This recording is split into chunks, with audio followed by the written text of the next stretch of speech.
Bon dia, estimats oients. En el programa d'avui de No et tallis, tenim amb nosaltres una futura promesa del pop espanyol, la Judit Arroyo. La tenim aquí per conèixer-la una mica més i presentar-nos el seu nou disc. Bon dia, Judit. Bon dia, Andrea. És tot un plaer que m'hàgiu convidat a aquest programa. Tenia moltes ganes de venir. I nosaltres de que estiguis aquí. Bé, primer de tot et farem unes preguntes més generals. Després continuarem amb algunes dels oients i per últim ens agradaria que ens parlessis sobre el teu nou disc. Què et sembla? Perfecte. Doncs comencem. La primera pregunta que tenim és com et vas adonar que et volies dedicar a la música. Va ser durant una època complicada. No tenia motivació per res i no sabia què fer amb la meva vida. Simplement em passava el dia escoltant música.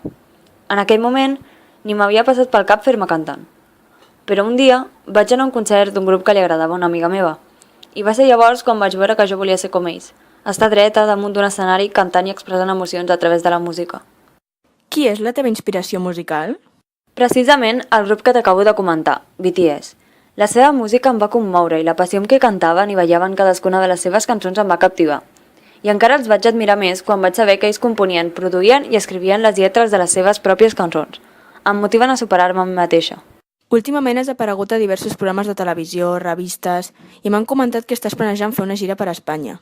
Com has pogut combinar tot això amb la creació del teu nou disc i la teva vida personal? Si et soc sincera, no ha estat gens fàcil. Entre les pràctiques de ball, les reunions per acabar d'arreglar les cançons, les sessions de fotos, fent els preparatius per la gira i altres, he estat una mica estressada. Durant aquests últims mesos no he tingut un sol dia de descans, ni tampoc he dormit gaire.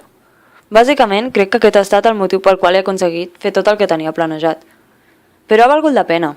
Treballo en el que més m'agrada i he pogut agrair als meus fans el seu suport i el fet d'esperar-me amb el meu nou disc.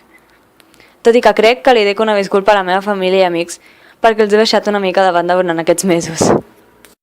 Bé, doncs fins aquí les nostres preguntes. Ara te'n faré unes que ens han enviat alguns dels nostres oients. La primera pregunta és d'en Pere Garcia i diu el següent. Et va semblar complicat escriure totes les cançons del teu disc? No puc negar el fet que va ser complicat, però no ho va ser tant com em pensava que seria.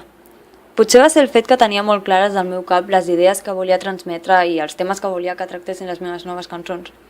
És cert que en alguns moments vaig necessitar alguna ajuda, però per mi la part més dura va ser quan ja havíem acabat d'escriure totes les cançons i havíem de fer els últims retocs.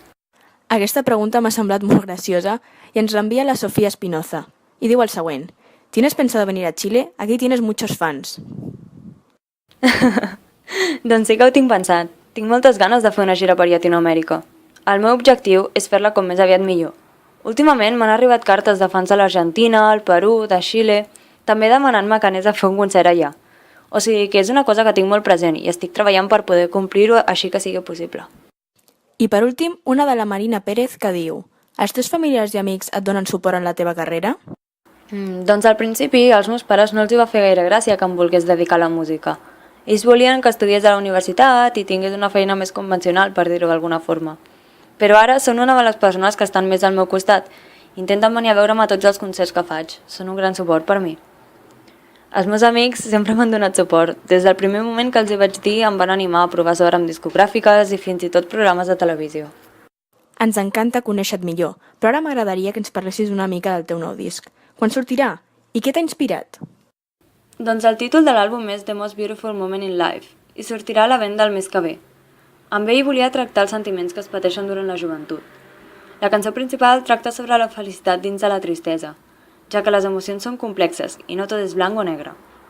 Això apareix reflectit en una parella que talla la seva relació, però que recorda els moments feliços que van passar junts. I els dos decideixen tirar endavant amb les seves vides.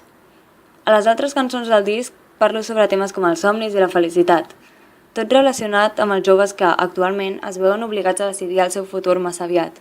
I a causa d'això, tenen molts dubtes i moltes inquietuds a la seva vida. Quin és el significat del títol? I quin és el motiu per al qual vas decidir que es digués així? Ho vaig decidir perquè, com es pot veure a les cançons, malgrat tots els conflictes emocionals que es tenen durant aquest període de la teva vida, per mi és el més important i probablement també el més maco i preuat. És una etapa de la teva vida on et formes com a persona i on experimentes moltes coses noves. Bé, oients, doncs fins aquí la nostra entrevista amb la Judit Arroyo. Esperem que us hagi agradat i que l'hagueu conegut millor. I sobretot, Judit, que hagis gaudit d'aquesta estona. Moltes gràcies, m'ho he passat molt bé. Ets una gran artista i de part de tot el nostre equip et desitgem el millor. Igualment, em podeu tornar a trucar perquè vingui quan vulgueu. Tinc moltes ganes de tornar a passar una estona amb vosaltres en un futur. I ens acomiadem del programa d'avui amb una cançó. Judit, ja que ets la nostra convidada, quina t'agradaria escoltar? Doncs... últimament estic escoltant molt Hello d'Adele. Molt bé, doncs ens acomiadem amb Adele. Fins al següent programa.